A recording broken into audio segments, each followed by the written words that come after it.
Fuck mit liv. Jeg er så træt af mig selv. Jeg er ikke kriminel, men jeg dater dem.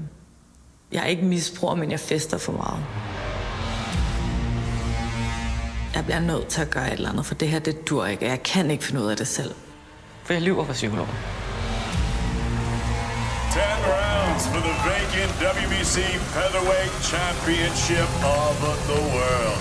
Live from Las Vegas, Nevada. Hvis jeg taber den her, hvad er der så mere for mig? De ting, jeg dealer med, det hele er noget, jeg selv har skabt. Hvordan dømmer andre mig? Passer jeg ind her? Gør jeg det godt nok? Eller bliver jeg en skuffelse? Bliver jeg en fiasko?